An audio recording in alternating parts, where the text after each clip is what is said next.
Brought to you by 5paisa.com. Investing made easy and rewarding. Download the app now. नमस्कार, बिजतक देख रहे हैं आप और मैं हूं आपके साथ तन्वी सिन्हा। महंगाई की मार झेल रही जनता को एक और बड़ा झटका लगा है। अब किफायती घर खरीदने के साथ ही पर्सनल लोन और ऑटो लोन सब महंगा हो गया है। दरअसल जून के पहले दिन कई बैंकों और हाउसिंग फाइनेंस कंपनियों ने अपने लोन की ब्याज दरें बढ़ा दी हैं।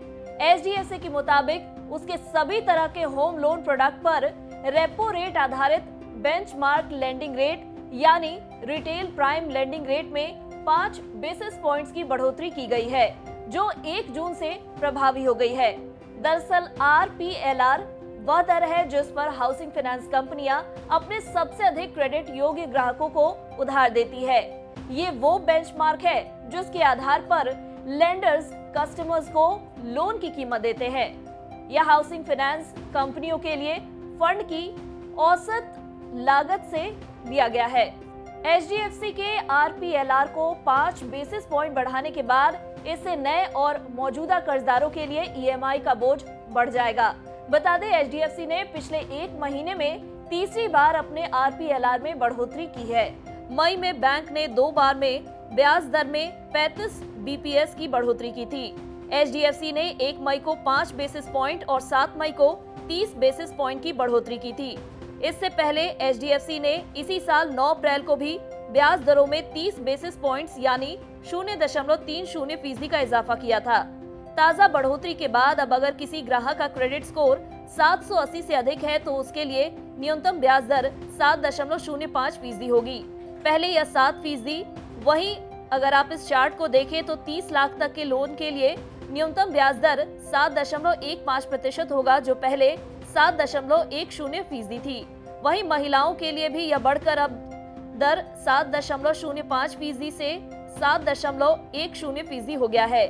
30 लाख से 75 लाख तक के लोन के लिए न्यूनतम ब्याज दर 7.40% हो गया है और 75 लाख रुपए के ऊपर के लोन के लिए यह 7.45% से बढ़कर 7.50% पर निर्धारित किया गया है। दरअसल रिजर्व बैंक ऑफ इंडिया ने पिछले महीने फैसला लेते हुए रेपो रेट में 40 बेसिस पॉइंट की बढ़ोतरी की थी, जिसके बाद से कई बड़े छोटे बैंक अपनी ब्याज दरों में इजाफा कर चुके हैं, जिससे लोन महंगा होना शुरू हो गया है। इसके साथ ही ICICI bank, Punjab national bank और बैंक ऑफ इंडिया ने marginal cost based lending rates यानी MCLR में बढ़ोतरी की घोषणा की है। सरकारी बैंक PNB ने MCLR बेस्ड लेंडिंग रेट में 15 बेसिस पॉइंट्स की बढ़ोतरी की है। ये बढ़ी हुई दरें भी 1 जून से लागू हो चुकी हैं, जिससे आपकी और हमारी होम लोन, पर्सनल लोन और ऑटो लोन की किस्त बढ़ जाएगी। पंजाब नेशनल बैंक की वेबसाइट पर साझा की गई जानकारी के मुताबिक अगर हम आपको बताएं तो इस वृद्धि के बाद 1 वर्ष की अवधि के लिए MCLR दरें पहले निर्धारित 7.25% से बढ़कर 7.40% हो गई है। आपको बता दें कि ज्यादातर लोन सालाना MCLR दरों से संबंधित होते हैं। ऐसे में इसके वृद्धि के बाद लोन की EMI का बढ़ना स्वाभाविक है। इसके अलावा 1 रात की अवधि के लिए MCLR दर 15 BPS बढ़कर 6.75%, 1 महीने की अवधि के लिए कर्ज पर 6.80 और 3 महीने की अवधि के लिए यह 6.90% कर दी गई है। इसके अलावा 6 माह की अवधि के कर्ज पर MCLR दर 7.10% है। इसी तरह 3 साल की अवधि के लिए यह 7.70% हो गई है।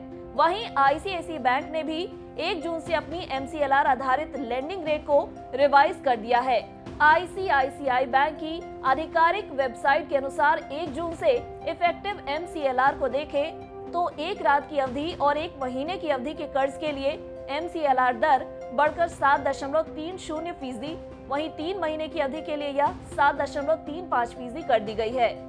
इसके अलावा 6 माह की अवधि के लिए MCLR दर 7.50% हो गई है। इसी तरह 1 साल की अवधि के लिए यह 7.55% हो गई है। वहीं बैंक ऑफ इंडिया के भी MCLR आधारित लेंडिंग रेट में बदलाव हुआ है और जो इफेक्टिव MCLR है 1 जून से, उसको अगर देखें तो 1 रात की अवधि के लिए MCLR दर 6.70%, 1 महीने की अवधि के लिए कर्ज पर 7.05% और 3 महीने की अवधि के लिए यह 7.10% कर दी गई है। इसके अलावा 6 माह की अवधि के कर्ज पर MCLR दर 7.20% हो गई है। वहीं 1 साल के लिए 7.5% और 3 साल की अवधि के लिए यह 7.70% हो गई है। दरअसल marginal cost of funds based lending rates यानी MCLR एक न्यूनतम ब्याज दर है जिस पर बैंक उधार दे सकता है। भारतीय रिजर्व बैंक द्वारा तय की गई एक व्यवस्था है जो कमर्शियल बैंक्स के ऋण ब्याज दर तय करने के लिए इस्तेमाल की जाती है। कमर्शियल बैंक लोन पर ब्याज की दर तय करने के लिए इसे अप्रैल 2016 में RBI ने इसकी शुरुआत की थी।